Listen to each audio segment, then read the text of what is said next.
弟兄们，吉野是倭寇的旗舰，如果将他击沉，敌人的船队将不战自灭，我北洋水师将转败为胜。邓大人，敌船离我们只有1000码了。开足马力，撞沉吉野！撞沉吉野！撞沉吉野！这是我在小时候看过的一部电影，叫做《甲午风云》。这部经典曾经一度是中国人理解甲午战争、理解北洋海军、理解近代挫败的一个制式影像。与此同时呢，小时候可能不知道，等长大了才了解到，这部电影对一些历史细节的解读是存在很大程度偏差的。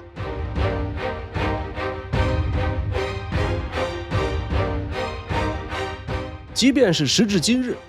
在一些关键问题上仍然是迷雾重重。比如甲午黄海海战是如何爆发的，北洋水师的阵型为什么排成那样，致远舰是怎么沉没的，邓世昌是怎么阵亡的，北洋的军费被慈禧挪去了修了颐和园，军舰上的炮弹里边装的都是沙子，真的都是这样吗？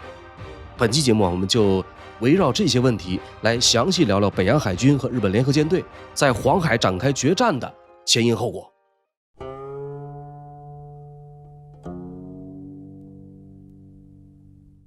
甲午黄海海战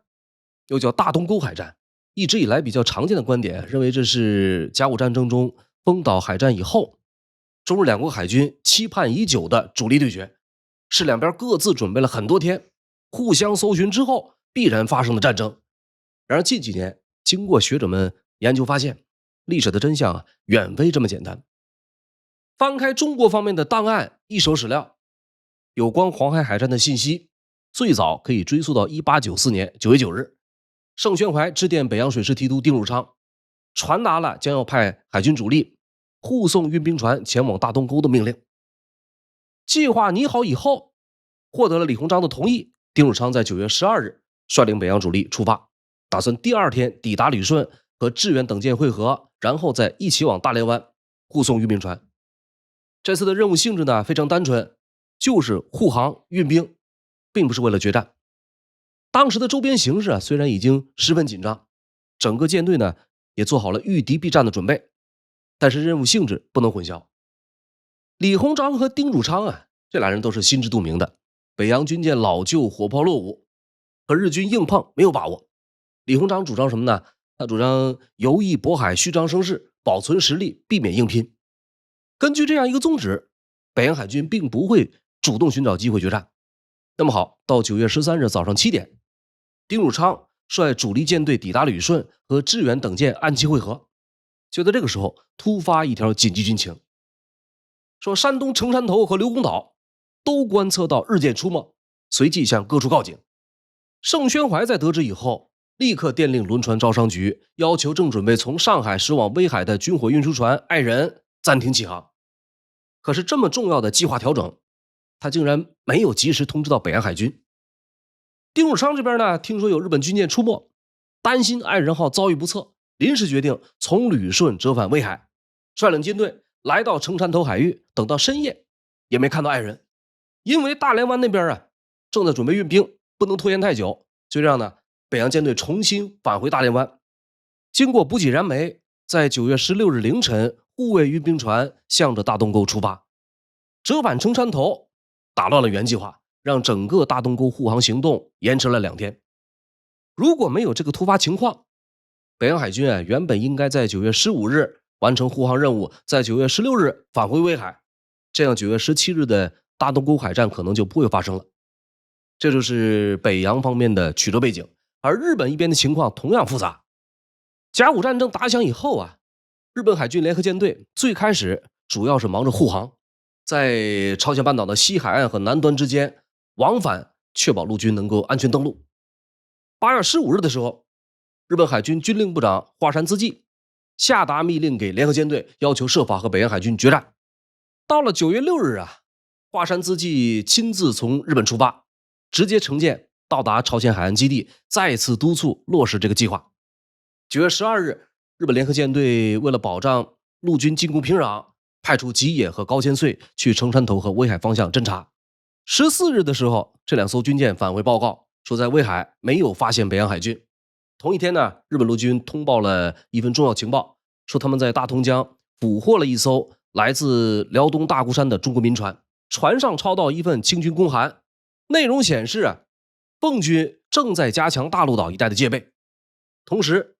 舰队司令伊东佑亨又接到了驻朝公使大鸟归介的通报，说中国军队可能要走海路，并且估计会在大陆岛登陆。多方情报一对照，华山自己判断中国方面很可能正在黄海北部执行一次大规模的运兵行动。眼看陆军已经在进攻平壤，拿下平壤就是大功一件。华山自己认为海军不能再等，要求伊东佑亨立即出击，在黄海巡弋，并且截击运输船只，遇到敌舰就立刻击破。9月16日下午5点，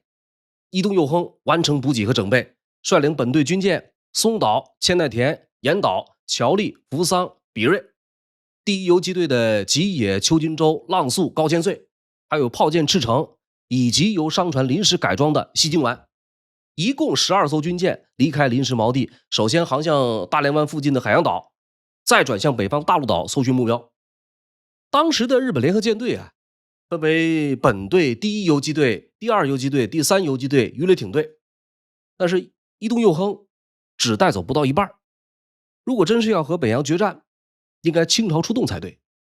更不寻常的呢是，花山自己本人居然乘坐西京丸这种临时改装的代用舰跟随舰队活动。舰队里边呢还带着排水量只有几百吨的弱舰赤城。如果真是要进行主力对决，怎么会带上这些累赘呢？这样看来，日本联合舰队这次的目的就只能是还像上次丰岛海战一样，只是为了寻找并偷袭中国军舰和运兵船。那艘原本是商船的西京丸压根儿就没打算参战，只是为了让华山自纪做得舒服些。9月17日上午10点20分，日本舰队最前列新锐巡洋舰吉野率先发现大陆岛方向有一缕煤烟升起，随后呢，果然发现中国运兵船队。日方是一阵欢腾，以为只是5、6艘运兵船、3、4艘军舰在旁掩护，他们觉得这种目标不值得当成对手，还说可以一举击沉。随着距离拉近，到11点30分，日方发现前方的烟柱越来越多，烟柱下面那些军舰外形渐渐看得越来越清以后，伊东佑亨当场大吃一惊，说这个前方竟然是北洋舰队的全部精锐，这可就远远超出他原本的预期了。为了稳定军心士气，伊东佑亨下令各舰官兵先行用餐，吃过饭还被允许随便吸烟。大敌当前，这个食物的饱腹感能让人快乐，进餐可以让精神彻底镇静下来。日军发现北洋海军的同时，北洋的哨兵也注意到说西南方向有一缕诡异的薄烟。同样，随着烟柱越来越多，瞭望兵渐渐辨认出来，前方出没的是一支日本舰队。为了让战场远离运兵区，北洋的主力舰队立即加速迎击。日本联合舰队呢，原本是想偷袭运兵船，结果撞上了北洋海军主力。北洋海军计划是护送运兵船完成任务以后就返航，结果遭遇了日本联合舰队。他们特别注意到西京丸和赤城，把这2艘判断成了运兵船，以为日本人呢想要抢滩登陆。黄海海战在双方错位的认识中就这样突然爆发了。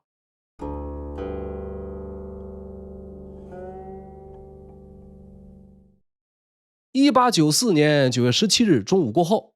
原本在大东沟外深海区域警戒的北洋海军10艘主力战舰，在旗舰定远的号令之下，纷纷拔锚起航，朝着西南方向而去。这10艘战舰最开始排成2列纵队，随后以定远镇远为核心，其余各舰分别向两翼变阵展开，大致拼成一个略似人字形的横队，最后就以这个阵型迎敌交战。所谓阵型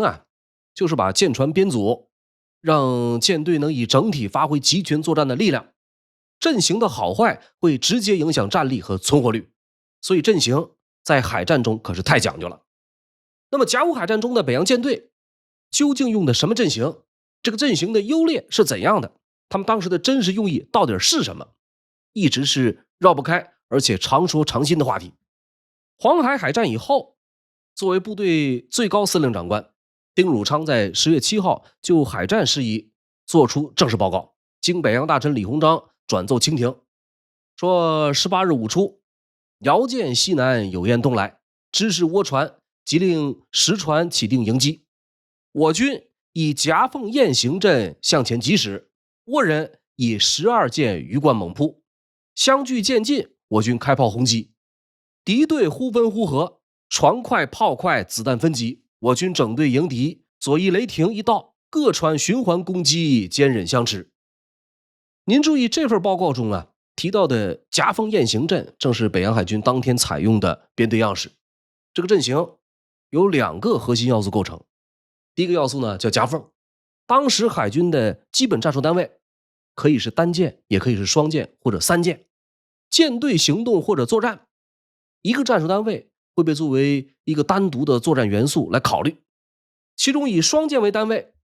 一舰在前，另一舰在左后或者右后，形成45度夹角的战术组合样式，被称作夹缝。2艘军舰分列前后，互相配合，协同作战，这样的小队在战斗中能互补火力。第2个要素叫雁行，把多个夹缝小队横向排开，形成一个好像大雁成型一样的阵型，这就是雁行。单有阵型还不够，要发挥出作战的威力，还必须有匹配的战术规则。北洋海军在甲午战前就制定好了战术规则。这个第1条是姊妹舰或者同小队舰应该尽可能协同，互相配合进行作战。第2条，基本战术法则是舰首保持朝向敌方。第3条，所有军舰必须遵守号令，跟随旗舰运动。战术规则规定了的以姊妹舰或同小队舰的组合作为战术单位，一律舰首朝向敌人。从文字描述可以清晰看出来，这些规则其实都是在强调使用夹缝雁行阵时的战法。由此可知夹缝雁行并非是在遭遇日本舰队以后的临时起义，而是早已制定好的方略。我们把视角再稍微拓宽一些，就会发现这种打法其实是当时世界上比较流行的一种海战战术。在18世纪的风帆时代，因为受舰船动力方面的限制，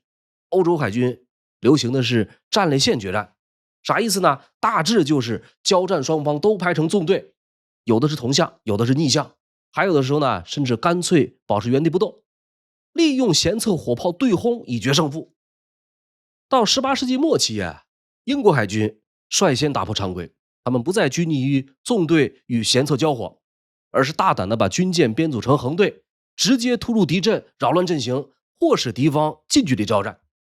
1805年的时候呢，英国海军名将纳尔逊正是用了这种打法，打败了法国、西班牙联合舰队，从此呢，实现了英国的海上霸主地位。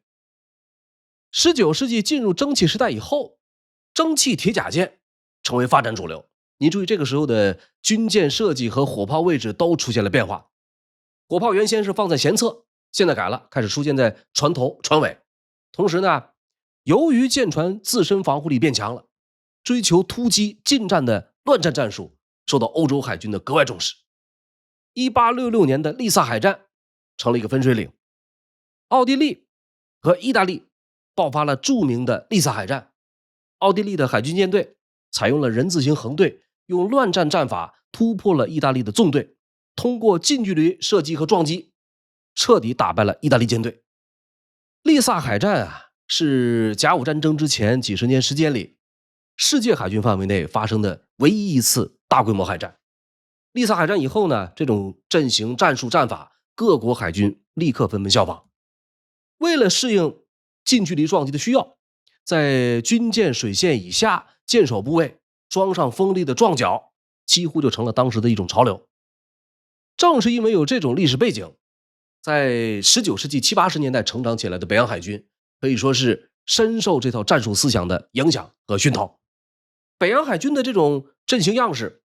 日本人是做过深入研究的，甚至登上了日本海军大学的战术教材。他们总结说说这是欧洲海军的主流阵型，追求进攻至上、冲锋至上，所以对战斗人员的勇气、航海技术要求极高。有关北洋舰队的阵型我们可以看看这位专家的描述。他说，现代中国有关黄海海战的讨论，经常围绕着阵型对与错形成固定思维。实际上，任何一种阵型从其设计初衷来说都是对的，并不存在所谓错的阵型。海战中一方以某阵型胜过另一方，关键往往在于舰队能否驾驭其所选择的阵型。这和围棋博弈中的定式非常相似。围棋中开局的各种布局定式都有着背后的老谋深算，也有着大量凭此获胜的历史，都是最佳的样式。然而由于博弈的人棋力不一，对定式的理解不一，胜负情况往往迥异。所以如果只考虑北洋海军的舰船样式和火力情况，夹缝雁行阵无疑是最佳选择。北洋的舰船有这样2个显著特点，包括定远、镇远2艘主力舰在内，全都是在舰首方向火力较强，而且全都装有撞角。炮火对战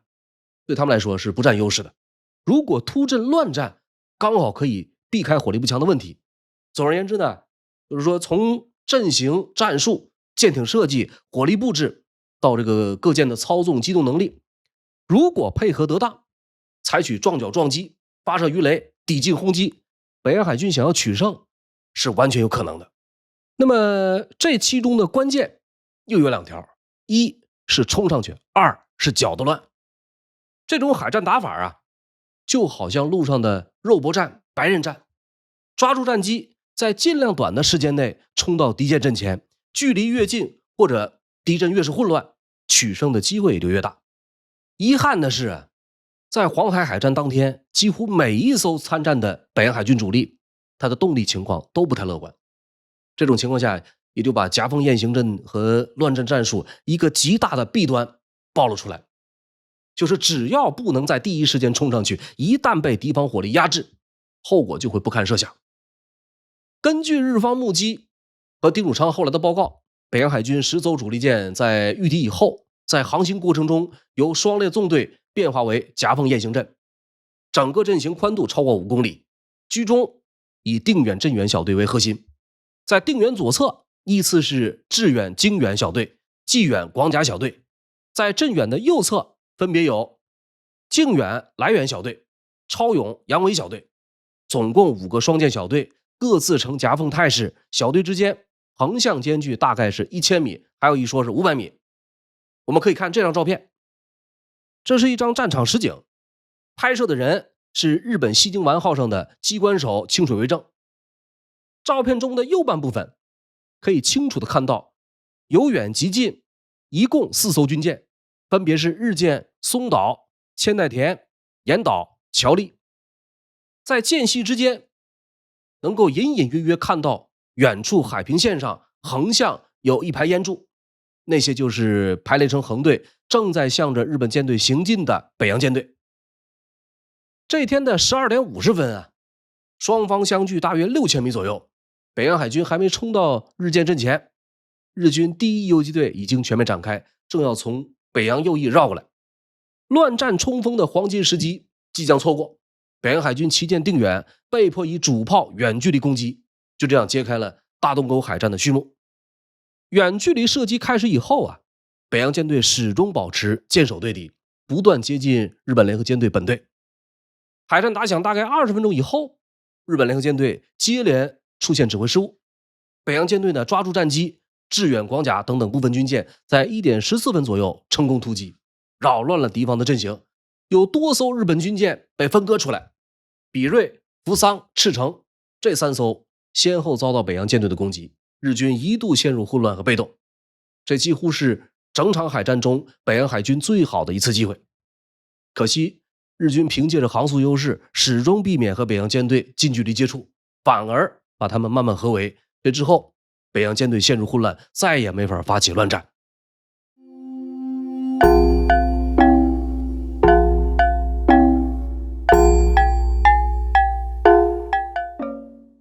黄海海战进入到下午2点30分左右，原本在大东沟外就近戒备的有这么几艘北洋舰队的舰艇，比如平远、广丙、福龙也赶到战场加入战斗。这个福龙号是一艘鱼雷艇，艇长叫做蔡廷干。蔡廷干后来回忆当时的情形说福龙一到现场就立刻被一艘日军运输船所吸引。跟这场海战几乎所有的中方舰长一样，蔡廷干判断说那应该是日本人在运兵，要到大东沟登陆。他马上下令对这艘船发起攻击。这艘日本船实际上就是日本海军军令部长华山资纪所乘坐的西京丸号。这个蔡廷干是广东香山人，12岁被清廷派往美国留学，赴美求学期间因为性情如火，因此得了个绰号叫火爆唐人。留学被迫终止以后，李鸿章接纳了不少留美学子，那么蔡廷干呢就这样被编入天津水师学堂，专习鱼雷和鱼雷艇技术，因此成为北洋海军的一名鱼雷专业军官。这个福龙号鱼雷艇原本是封存在天津大沽船坞的。这一年形势紧张之后，李鸿章临时下令把这艘船起封，由蔡廷干从旅顺鱼雷营抽调人员，仓促编组集训。到大东沟海战爆发的时候，福龙连人带船实际上才编练了不到2个月。福龙对战西京丸，一个是鱼雷艇，一个是民用级别的商船。到下午3点05分，福龙在距离西京丸大概400米的时候，用艇首2座发射管发射出了2枚鱼雷。根据日方档案可以得知，这个西京丸上面的人当时只观测到1枚鱼雷，看到鱼雷以后，因为距离太近难以避开，他们采取了紧急转舵，把这个舰首对准鱼雷高速对冲。这个鱼雷本来就是来炸西京丸的，日本人躲不过去，就开始朝着鱼雷开船。他们是有什么想不开的吗？还真不是，这其实应对的相当大胆巧妙。那个时候的鱼雷靠的是自身储存的压缩空气驱动小型蒸汽机进行推进，速度慢，射程短，推力有限。到什么程度呢？这西京丸迎面航行掀起的波浪就会扰乱鱼雷的航向。他们这个方法很快就奏效了。福龙打出的第1枚鱼雷在距离西京丸右舷仅仅1米的地方擦着边就过去了。巧的是呢，西京丸在转舵的时候，第2枚鱼雷也在无意中避开了，2发不中。这个时候的双方拿眼睛就能看到对面人长什么样。西京丸的舰首有速射炮，福龙鱼雷艇上面也有机关炮，双方抵近对射，猛烈开火。在距离只有30-50米的时候，福龙突然向右转舵，发射出了第3枚鱼雷。这时候的距离对于西京丸而言已经没有任何可以规避的机会。站在飞桥上督战的那个军令部长华山资纪当时就以为自己即将驾鹤西游，大喊了一声吾命休矣。可是几分钟过去，这个西京丸竟然安然无恙，这第3枚鱼雷还是没有打中。说这么近的距离攻击日本海军军令部长的坐船，是这次海战北洋海军距离胜利最近的一次尝试。可惜非常遗憾的错失良机。造成福龙鱼雷失效的真正原因从技术角度来看并不复杂。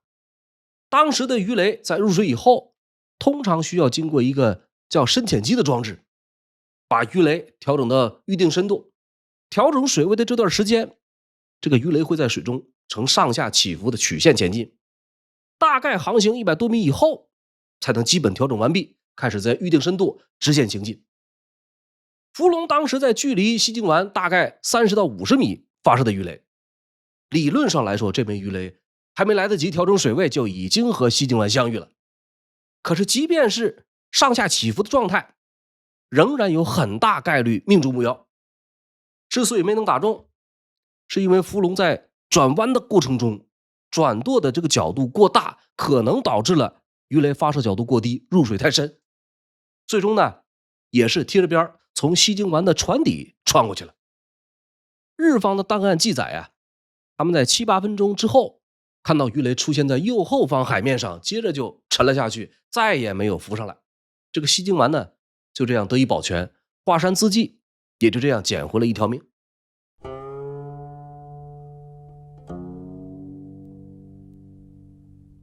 中日双方在海上大战到9月17号下午3点30分左右，黄海海战迎来了一个关键分水岭。日本军舰发射了一枚烈性炸药炮弹，打中了北洋旗舰定远，引发了猛烈火灾。素有亚洲第一坚舰称号的定远，几乎失去自由运转的能力，航速骤降。大火中的这个定远啊，整个舰首被烟雾笼罩，主炮全部没法瞄准射击。日本人趁着这个机会，集中火力疯狂围攻这艘北洋海军的核心战舰。就在这个千钧一发之际，一艘外形秀美的巡洋舰从斜刺里杀了出来。邓世昌指挥的致远舰突出阵列，和日舰拼杀，迎向敌阵，掩护旗舰定远。根据日本参战人员的目击档案，致远在冲出阵列的时候，他的舰体已经严重右倾，左侧的螺旋桨甚至有一半露出海面。由于伤情严重，实际的航速呢并不快，以至于一开始并没有引起日本军舰的特别注意。致远冲出阵列以后，到底要干什么？今天的人不知道，以后也很难，可能永远都没法知道答案。可有一点，从当时的战场态势来看，致远舰并没有像坊间传闻那样冲向日本第一游击队的吉野，实际上他的舰首指向的是日本联合舰队的本队，也就是由他们的旗舰松岛率领的千代田、岩岛、桥立、扶桑，一共5艘的主力分队。日本船在舷侧安装了数量较多的速射炮，火力密集且凶猛，尤其是联合舰队本队这5艘军舰，在火力上要远远超出吉野率领的第一游击队。如果邓世昌的致远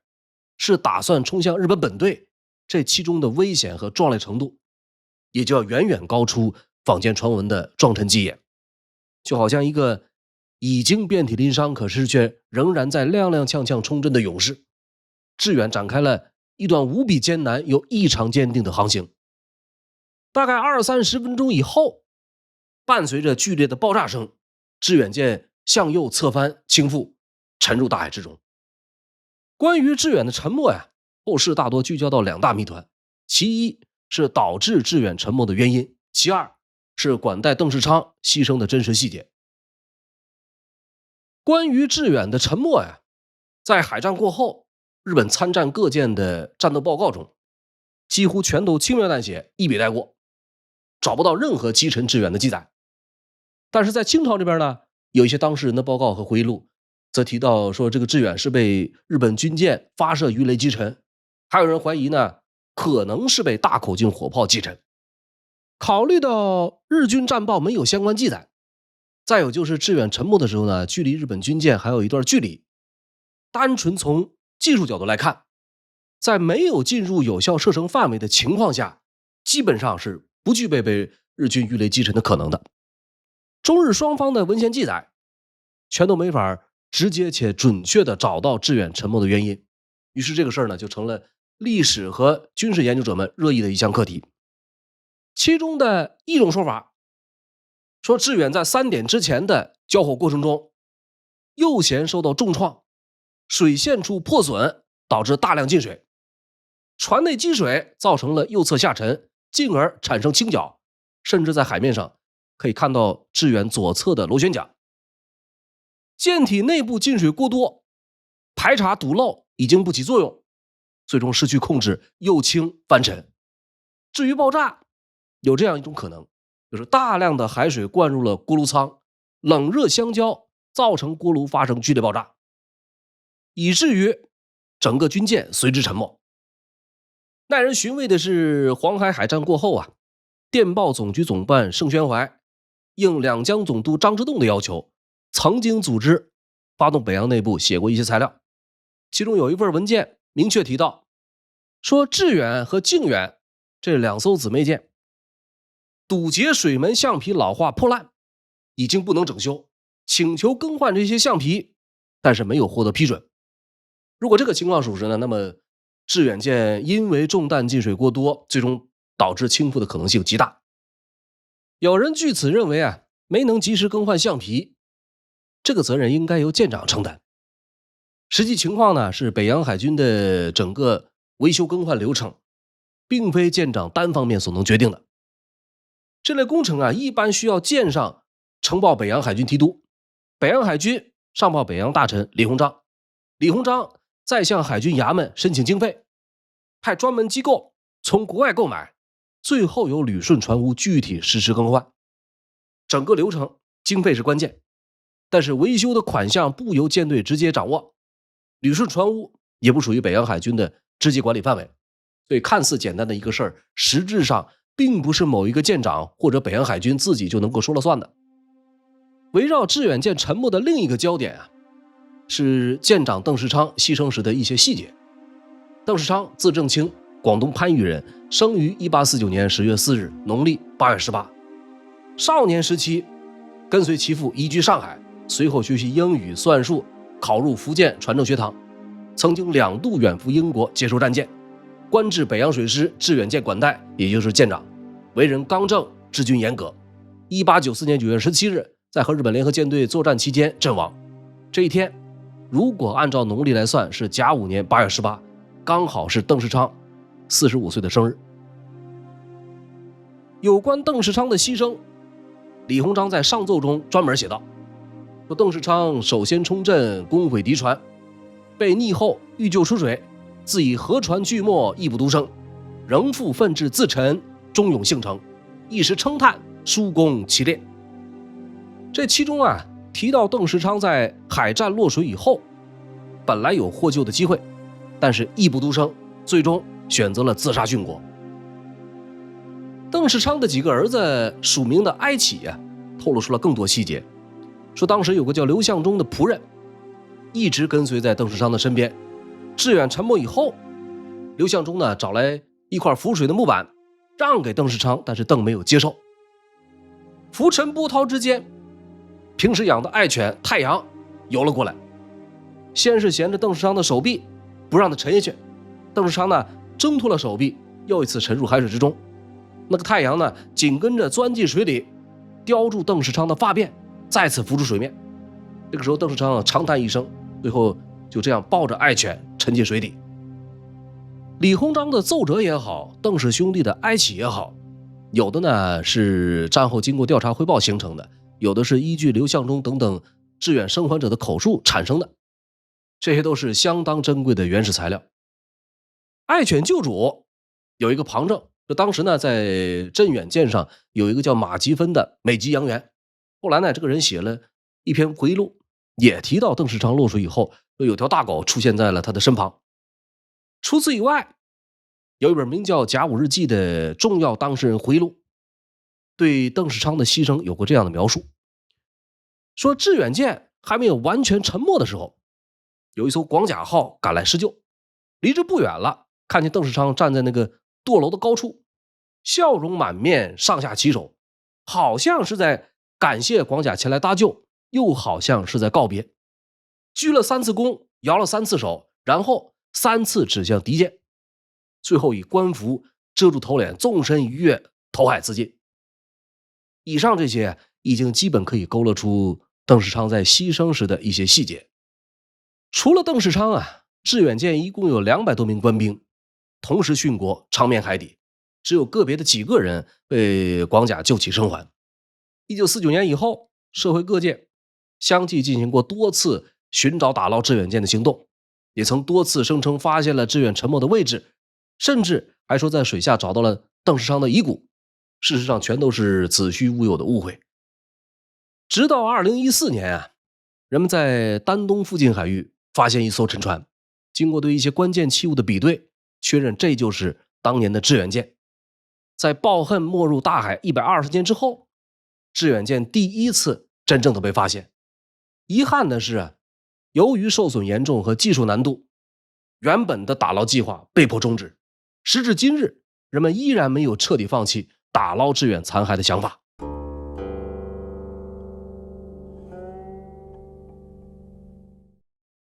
1894年9月18日凌晨3点半左右，黄海海战爆发的这个消息随着一艘军舰的归来传到旅顺。方伯谦管带的济远号巡洋舰从大东沟返航到达旅顺，旅顺船坞工程总办龚兆瑜向方伯谦询问了海战情况，随后立即电报天津，向李鸿章汇报情况。李鸿章接报以后十分担忧，听说是发生了大规模海战，但是只有1艘战舰返航，其他的不论军舰还是运兵船全都音信皆无，不见踪影。李鸿章在第一时间上报清廷，同时回电旅顺方面，要求他们进一步查明消息。到了当天早上7点30分左右，参加黄海海战的一些鱼雷艇陆续回到旅顺军港。紧接着呢，有福龙、广丙、靖远、来远、定远、镇远也都陆陆续续回到旅顺。一个不太寻常的现象是，这些后回来的战舰全都停在了军港的东边，只有方伯谦的济远停泊在了西边。所有参战的军舰呢，都在炮口上扎上红布用来辟邪，也只有济远没有红布。大家一时间好像都在刻意避开济远，甚至在回港的时候看到济远停在港内，好几艘战舰的官兵同时唾骂。到了中午11点的时候，恶战归来的北洋海军提督丁汝昌向李鸿章发出了第一份简要战报，说昨日在大东沟外12点和倭船开战，5点半停战，致远已经沉没，靖远着了大火，超勇和杨威一个开到了山边，一个被击中，烟雾之中看不太清。定远、镇远、来远、平远、广甲、广丙、镇中、镇南都已经赶回旅顺，还有2个鱼雷艇没回来。济远也已经回到旅顺。这一句济远也已经回到旅顺和之前收到的消息相比呢，存在一些细微的区别。这个济远啊，明显比其他战舰早回了几个小时，这是个不寻常的现象。李鸿章感到其中必有蹊跷，把丁汝昌的报告转电总理衙门，同时回电丁汝昌，说出不解，并且要求进行调查，说接电此战甚恶，何以方伯谦先回？打了这么一个大仗，方伯谦的济远为什么先回来了？耐人寻味的是，丁汝昌在之后几天时间都没有给出答复，反而给方伯谦安排了个新任务，让他指挥济远率领文字船镇南前往大连湾，设法施救已经搁浅的巡洋舰广甲。末了这个方伯谦呀，他是想尽办法也没把广甲拖出来，济远用了9牛2虎之力，愣是拖拽不动。9月17号爆发的黄海海战，9月18号回到旅顺，9月19号被安排到大连湾拖救广甲。9月22号下午，正在玩命拖船的时候，突然得报说海湾口发现了日本军舰。方伯谦是立刻放弃救援广甲，带着济远就逃回了大连湾。就在9月22号这一天，李鸿章在天津终于得到了有关北洋海军比较完整的海战报告，以及方伯谦先回旅顺的调查报告。其中提到说开战以后炮烟弥漫，场面混乱。9月17日的大东沟战场上，中日双方恶战到下午3点30分，位于阵型左翼的致远冲锋沉没。几乎在同一时间，位于左翼末端的济远舰见势不妙逃离战场，济远的辽舰广甲紧跟着逃跑，这一下就炸了营。北洋海军的左翼阵型彻底崩溃，日军分队追赶济远，追赶不及又折了回来，刚巧赶上落单的靖远，日本军舰围攻靖远，靖远管带林永生、大副陈荣、二副陈经营先后在激战中阵亡。靖远舰紧跟着发生大火，火势蔓延到了弹药库，引发爆炸。最后呢，这艘战舰就这样不幸沉没了，舰上官兵231人全数阵亡。左翼是2艘逃跑，2艘沉没，右翼也没好到哪儿去。靖远、来远重伤离开战场，前往附近的浅水区自救。超勇已经在海战中着火焚毁沉水。杨威同样被这个日本烈性炸药炮弹击中，引发了火灾。在开往浅水区自救的途中，被玩命逃跑的方伯谦的济远拦腰撞沉。北洋海军阵型崩溃的严重态势已经十分清晰明了。济远舰舰长方伯谦对冲乱阵型甚至最终崩溃负有不可推卸的责任。国难当头之际，有人义不独生，有人临阵脱逃。方伯谦这是个什么样的人呢？1854年临近春节的时候，方伯谦出生于福建省福州府闽县，书香门第，世代都是读书人。15岁这一年呢，方伯谦报名入读了求是堂一局，也就是福建传政学堂的前身。他的人生轨迹呢，从此被改写。这个学堂分成工程师、海军军官这么2个不同专业展开教学，史称前后学堂。方伯谦是分到了后学堂，从此踏上了海军军官的旅途。他的同学呢，有刘步蟾、林泰增、严复、邱宝仁、林永生这些人。传政学堂的这个考核制度相当严格，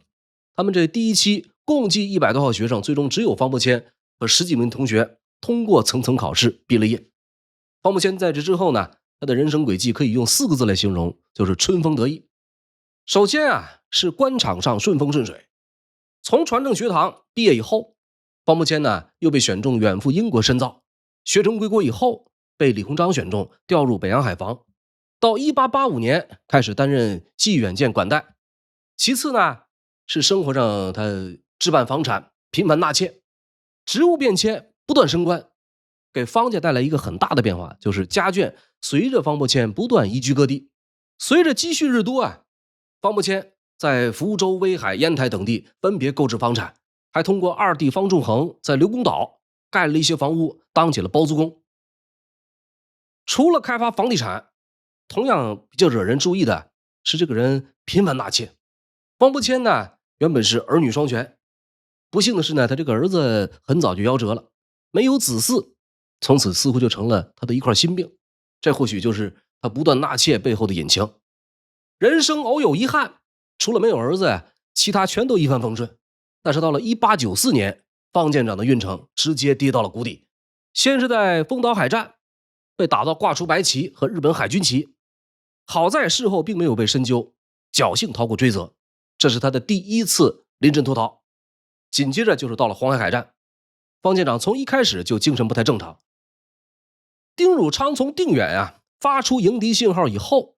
济远舰始终猫在后边，一直没有就位。可能是丰岛海战的恐怖经历让他始终难以排遣，因为他的大副就在他的身旁被炮弹炸了个万朵桃花开。也可能是什么呢？可能是他联想到自己还没有子嗣，家里那么多房子地都没人继承。总之在大东沟开战不久，方舰长就率领济远脱离阵型，撒丫子逃回了旅顺。为了遮盖行迹，回到旅顺以后，方伯谦又像丰岛海战一样开始扯谎，说济远大小18门火炮全部损坏，火炮全都没法释放，所以呢，他才选择保存实力，先行撤退。结果丁汝昌派人查验，发现这个济远的火炮不像是被炮火击伤的，更像是用炮锤自行砸坏了的。就这样呢，接到北洋海军正式战报，李鸿章对方伯谦的行径感到十分愤怒，一边奏请总理衙门，一边命令撤去方伯谦一应职务，收押看管起来。得知了朝廷要处置方伯谦，他的同学林泰增、叶祖圭、邱宝仁，这些都是当时北洋海军的高级将领。这几个人想联名给方伯谦求情，就联络到了谁呢？他们联络了在北洋海军仅次于丁汝昌的定远管带刘伯禅。刘伯禅当时的回答呢是这样的，说此吾不与也，且大东沟之役比固之全军将赴，而欲脱身事外，袖手以观我辈之沦亡，彼已于大局何？就说这个事儿我就不参与了。大东沟一战，这哥们儿是明知将要全军覆灭，置身事外，袖手旁观，眼看着我们沉沦灭亡而不顾，这种人还有一点大局观念吗？9月23日方伯谦指挥济远从大连湾逃回旅顺，刚一下船就被控制了起来。当晚8点左右，李鸿章把清廷谕旨转电旅顺，要求丁汝昌和刘伯禅执行。说本月18日开战时，自致远冲锋击沉后，济远管带副将方伯谦首先逃走，致将船伍牵乱，实属临阵退缩，着纪行正法，西冀清遵将方伯谦纪行正法举报。转一天早上6点，上身赤裸，下身穿着白色布裤的方伯谦光着脚被卫兵押赴旅顺海军公所。丁汝昌是受伤养病，由代理提督刘伯禅宣布谕旨，一声号枪响过，刀斧手是连砍数刀。这位在丰岛海战、大东沟海战先后2次临阵脱逃的舰长，终于身首异处，为自己的贪生怕死付出了生命的代价。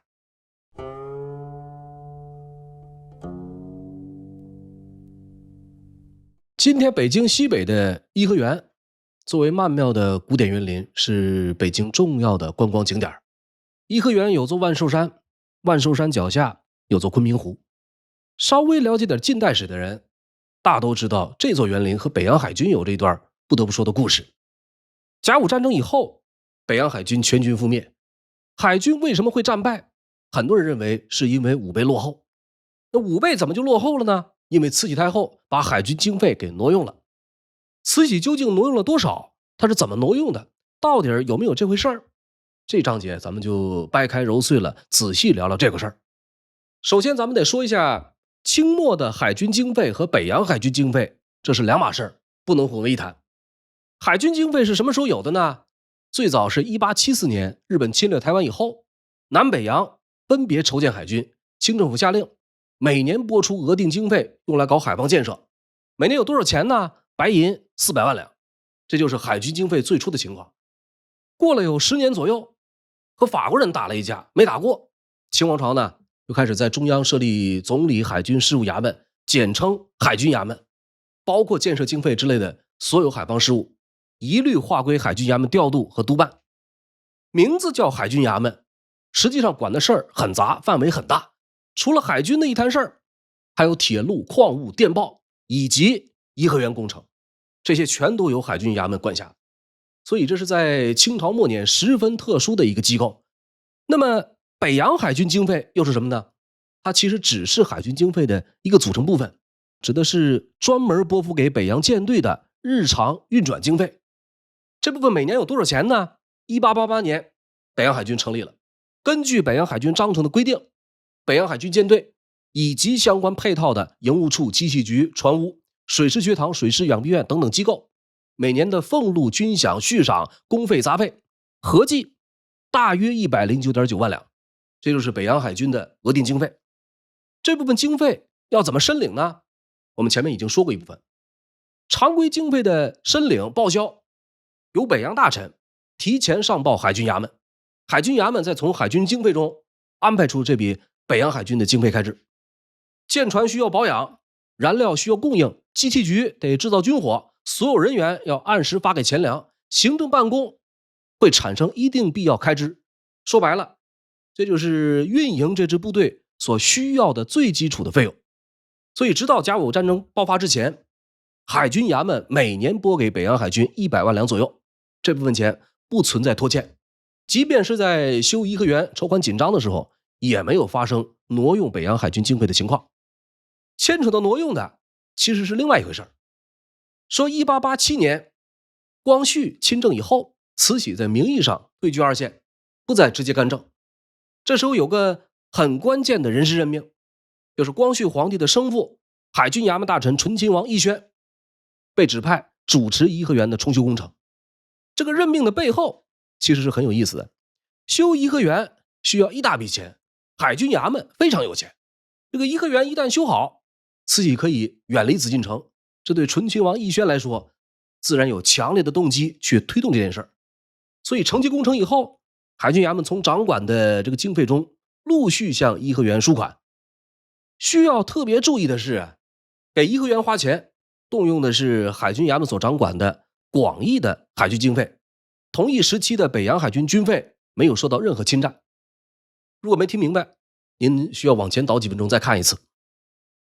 这个海军衙门啊，挪给颐和园工程的资金，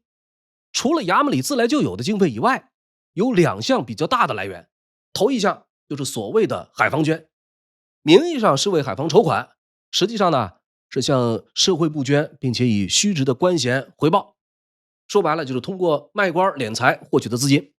这个属于好说不好听，因为确实用了海防捐款的名义，但是真要说起来，这笔经费也确实原本就不属于北洋海军。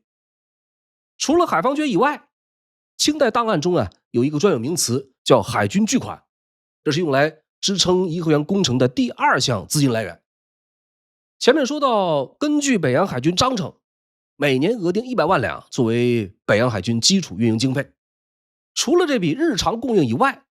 如果涉及到购买舰船、武备，或者是修造炮台、基地，一旦需要大笔资金，相应的经费是需要额外单独筹集的。这笔钱和那额定100万两没有直接关系。通常呢，是北洋大臣会商海军衙门向朝廷申请专门的资金。北洋海军成军以后啊，海军衙门大臣醇亲王奕轩提出来，说应该预先筹集一笔专案资金，将来要购买舰船就用这笔专案资金。这个事儿是奕轩授意了李鸿章，李鸿章授意各省的总督、巡抚，最后共计筹集了260万两。这笔资金被记录为海军巨款。和海防捐一样，这笔钱啊不属于北洋海军经费，严格意义上仍然是额外筹集的款项。按照最初的设计，各地资金陆续认缴以后，全部交由李鸿章经管，分别存进汇丰银行、德华银行、怡和洋行和开平矿务局，或作为存款，或作为股份，定期获取利息和花红。具体操作过程中，这260万本金是没有被挪用的，始终都留着给北洋海军以备不时之需。真正用到的是他的利息，这笔钱的利息被拿了出来，贴补了修建颐和园的工匠。这个事儿啊，它是一体两面，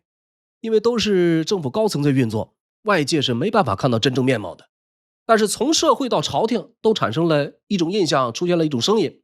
就是海军衙门啊，为了修颐和园，挪用了这笔海军巨款。浙江道监察御史林少年上奏提出反对意见，认为各省督府报效海军巨款属于搜刮民脂民膏，应该立即停止。慈禧太后因此恼怒，下遗旨申斥林少年，同时公开澄清这笔特殊经费的性质。林少年对这笔巨款的理解失之片面，但是对于清廷当政者而言，从此对于这笔款项的处理运用也不得不加倍小心。到了1894年，面对日本在朝鲜咄咄逼人的态势，为了准备战争经费，经海军衙门奏请，终于开始动用海军巨款的本金，还是由李鸿章具体运作。除了开平矿务局一时间筹不到钱，用燃煤折抵了部分银两以外，剩余部分陆续全部提取出来，被用作了甲午初期的主要战争经费。甲午战后到现如今啊，有关慈禧挪用军费修园子的传闻一直在不同程度的流传。这个事儿的根本啊，是在说北洋海军装备落伍，是受到颐和园工程的影响，以此证明慈禧太后等人为了一己之私置国家大局于不顾。一己之私肯定是有的，但是由海军衙门以海防名义筹措的海军巨款，事实上他的本金啊丝毫没有被用于颐和园工程，用到了他的利息，这个事儿在性质上是有所区别的。我们现在有一个普遍印象，认为北洋海军装备建设停滞是因为没有钱。实际上最根本的原因不是没有钱，而是因为政府有硬性规定。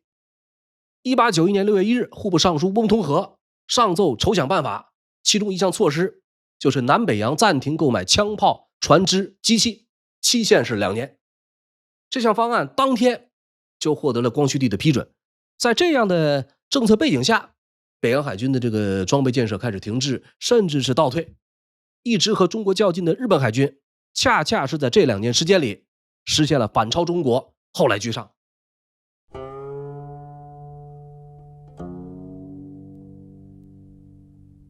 北洋海军在关键时刻一败涂地，火炮代差是一条主要原因。北洋舰队是以大口径后膛炮为主，而日本海军则是在速射炮方面呈现压倒性优势。北洋的装备落伍的主因是受到政策影响，除了这些以外，还有2个细节可以单独聊一聊。一个呢是当时舰船所用的燃料，另一个则是炮弹打不响的问题。1894年7月，在经历了丰岛海战以后，北洋舰队的一些问题开始凸显出来。提督丁汝昌在当时写了一封信，说煤屑散碎，烟重灰多，南壮气力，兼爱锅炉，虽在长时以供兵轮，且不堪用，况行军备战之时乎？北洋的军舰是烧煤的，说这个煤都是煤渣，细碎不成块，烧过以后浓烟滚滚，不但难以支撑动力，而且还会阻塞锅炉。这种燃料平时供应尚且不堪使用，更何况现在是要行军打仗呢？丁汝昌其人少年时家里穷困，太平天国闹起来以后呢，参加了淮军中的民军，凭军功一路升迁到民军分统。李鸿章总督直隶筹办北洋海军的时候，就调用丁汝昌主持全军，从陆军转任北洋海军的高级将领。丁汝昌干的是有声有色，深受官兵的拥护和爱戴。但是如果离开海军这个范围，在整个淮军系统中，由于缺乏资源和家族背景，丁汝昌又显得形单影只，甚至不被同僚所重视。咱们上面提到的是他难得的措辞强硬的一封信件，收信的人是当时开平矿务局的总办张毅、张彦谋。张毅这个人出身也很穷苦，早些年给人放马，后来进入醇亲王府，在王府混得八面玲珑，把王爷伺候得很好，由此呢，他就当上了王府管家。醇亲王后来执掌大权，作为管家的张毅呢，一时间也就成了红人。1892年，甲午开战2年前，经李鸿章的保举，张毅走马上任，当上了开平矿务局总办。开平矿务局的煤啊，有好有坏，好的呢，烟少火白，被称为上品；不好的杂质很多，降价都没人买。因为是机器开采，多的时候一天可以开采500-600吨，每吨售价5两。张毅上任的当年，因为善于经营，大量的优质燃煤销往香港和海外，当年就分出 10.5% 的股息。开平矿务局的大股东都有谁呢？国子监等等重要部门，各家的王公大臣，以及李鸿章这一系直隶总督衙门个别机构军政要员。总之啊，张毅是新官上任就赢得了满堂彩，能在王府中行走的人自然都是人精。到1894年的时候呢，慈禧太后要过60大寿，开平矿务局以董事会和股东的名义报效银3万两，相当有眼色会来事，包括李鸿章在内的头头脑脑都褒奖张毅忠义可嘉。可是到了这年夏天，随着时局紧张，张毅和开平矿务局的日子也开始紧张起来。说7月中旬啊，李鸿章密电北洋沿线各相关官员，开平矿务局总办张毅被要求向威海和旅顺基地各运输1万吨燃煤。不久后呢，李鸿章再度加码，要求开平矿务局必须在冬季冰封之前向威海、旅顺两地输送3万吨燃煤。时间紧，任务重，仓促之间，张毅只能选择首先保证数量，而无法确保质量。就这样呢，一些积压滞销的劣质煤被运往北洋海军军港。蒸汽时代，这个燃煤就好比军舰的食粮，劣质煤燃烧不充分，热效低，排出的这个烟气浓重，更容易被发现，动能不足会影响到军舰航速。丁汝昌之所以写信向张毅发火，主要呢就是因为这个。没想到张毅呢非但没有重视起来，反而致信丁汝昌，说如果海军需要块煤，可以自行从运到的碎煤里筛选。丁汝昌再次写信表示抗议，张毅仍然无动于衷。烧着劣质燃煤，无可奈何之下，北洋舰队就这样打响了大东沟海战。这个劣质煤啊，只是冰山一角，北洋海军的问题实际上还有很多。甲午战争期间呢，英国洋员戴勒尔在回忆录中提到这么一桩事情。他说当时北洋军舰的有效弹药极少。镇远舰美籍舰长顾问马基芬在战后呢也提到相同情况。那么在弹药方面，北洋舰队存在哪些隐忧呢？当时的北洋海军装备的主要是开花弹和穿甲弹，100毫米以上口径的火炮大多是德国克虏伯公司生产，所配套的这个炮弹和引信也都是德国克虏伯式，有的是直接进口的，有的是天津机器局仿造。咱们这里稍微解释一下，这个开花弹又叫爆破弹，命中目标以后会爆炸起火，主要通过燃烧来破坏对方军舰，通过爆炸杀伤对方人员。那么穿甲弹呢，又叫实心弹、填沙弹，弹头造型尖锐，弹体厚重，这种炮弹啊，照理说是威力巨大的，因为可以穿透装甲。但是在那个时候，克虏伯公司还没有研发出成熟可靠的配套引信。没有引信什么意思呢？就说这个炮弹啊，打出去到底能不能爆炸，只能靠运气。这弹头里面呢填装有黑火药，在剧烈震荡以后可以自然爆炸，但是可靠性极差，往往会出现击穿目标不爆炸的这个问题。由于爆炸概率比较低，实际运用的时候呢，人们就干脆不再往弹头里边装填黑火药，改以填充沙土配重，完全依靠弹体自身的这个撞击产生破坏。打起仗来就好比对方哐哐发射炮弹，而你呢扔过去一个铅球，你以为这已经很没面子了，问题还没完，这个铅球一度受到重视，成为主要弹种。由于技术上没有突破，真正到了战场上，开花弹要比穿甲弹更加好用。可惜北洋海军对于这一点啊，是一直到甲午战前才有所领悟，明白过来也已经太晚了。根据日本驻华间谍刺探道的情报显示，1894年7、8月之间，天津机器局各个车间都在加班加点，日夜赶工制造开花弹。赶工的结果怎么样呢？结果是不仅产量很低，而且质量也不过关。黄海海战之后，定远舰的枪炮大副沈寿坤在他的总结报告中提到，说这些国产炮弹有的是大小不一，不合炮膛，有的铁质不佳，弹面接孔，保不齐还没射出炮口就会炸掉。北洋海军总教习汉纳根在黄海海战后的报告中也揭露了一个触目惊心的情况。以定远、镇远这2艘主力铁甲舰为例，2舰装备了8门当时极具威力的305毫米克虏伯野炮，但是和所有的中大型口径火炮一样，他们的炮弹同样十分匮乏。在战前大约1个月左右，北洋海军反复向军械局申领炮弹，到了战前，